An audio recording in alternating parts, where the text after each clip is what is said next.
Au cours de ces 10 dernières années, on a vu en France le développement d'un certain nombre de nouveaux produits d'immobilier résidentiel qui permettent de diversifier un peu l'offre de logement au-delà du triptyque traditionnel accession à propriété, locatif libre, HLM. Et il se trouve que le Grand Paris est vraiment le terrain de jeu principal de ces nouveaux produits. Alors on y trouve le logement locatif intermédiaire, sur lequel je vais revenir parce que nos partenaires en ont beaucoup parlé, sur les organismes fonciers solidaires pour l'accession à la propriété, le co-living, l'habitat intergénérationnel, etc. Tous ces produits, ils sont aussi souvent promus au nom de la mixité sociale, qui est un élément évidemment fort pour les politiques publiques. Alors, ces produits posent, s'agissant du logement intermédiaire, un certain nombre de questions. Le logement intermédiaire, c'est un produit qui en fait n'est pas nouveau, hein. On trouve les traces dès 1928 dans la loi Loucheur, donc c'est très très loin d'être nouveau, mais on a aujourd'hui une nouvelle définition avec de nouveaux acteurs. Donc ce qui le différencie aujourd'hui, c'est principalement deux choses. La première, c'est le fait que ce logement locatif intermédiaire, il est aujourd'hui géré par des professionnels, par des grands groupes principalement issus du logement social, mais qui se diversifient à leur façon. Et puis l'autre élément important, c'est la présence des investisseurs.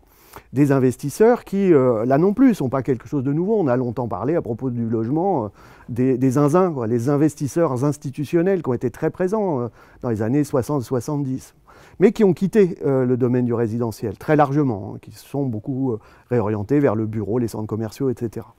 Donc le retour de ces investisseurs sur le sujet du logement, c'est un élément intéressant et c'est un vrai élément de question aussi pour la recherche, me semble-t-il. D'une part parce que on voit tous les débats autour de la financiarisation du secteur du logement, qui sont des débats importants dans le monde de la recherche aujourd'hui, de l'immobilier en général, du logement en particulier. Et puis d'autre part, je dirais du bon côté des choses, on voit qu'il y a encore dans le domaine du logement une forme de nostalgie des zinzins, hein, des institutionnels du passé, en espérant que leur retour permettra finalement le développement d'une offre locative que je qualifierais de pacifiée en quelque sorte, hein, pas gérée par des personnes physiques, non professionnelles, et qui n'ont finalement comme horizon financier que les loyers. Donc ça, c'est le premier ensemble de questions, c'est la question des investisseurs. Deuxième ensemble de questions, c'est la population cible, la demande. Est-ce qu'elle existe vraiment? C'est une vraie question aujourd'hui. Elle existe très probablement en quantité modérée.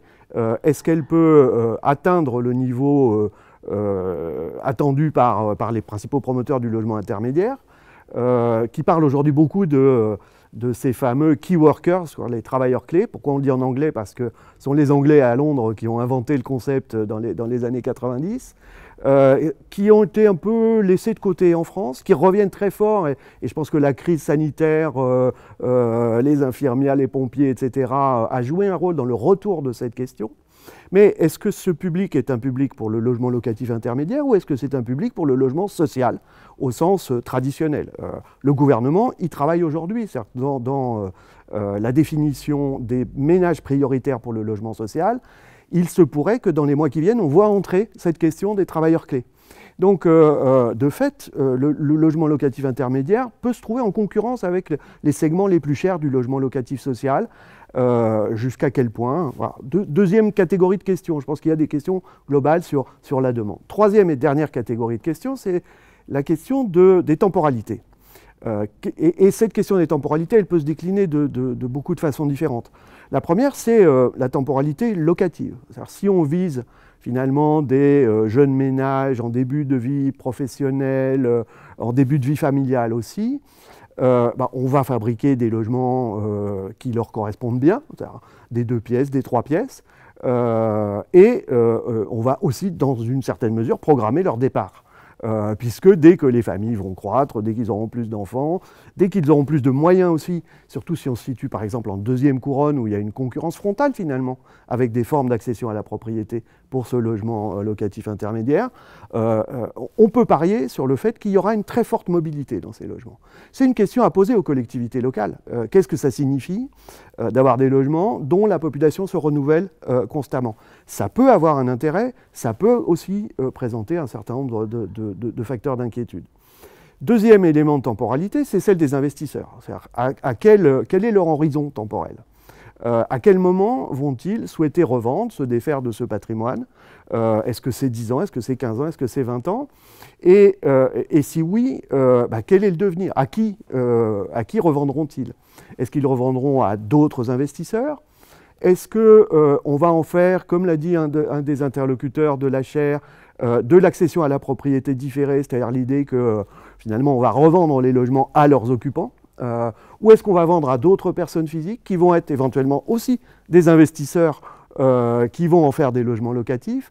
Puisqu'il s'agit principalement de petits logements, on peut penser qu'on aura plutôt affaire à des investisseurs, qu'ils soient institutionnels ou personnes physiques, plus qu'à des accédants à la propriété, encore une fois, surtout en deuxième couronne. Et puis, dernier élément de temporalité, dernière échelle de temporalité, celle de l'avenir de ces immeubles, compte tenu de ces évolutions et de ces processus de revente. Est-ce que ce sont des immeubles qui vont devenir des copropriétés?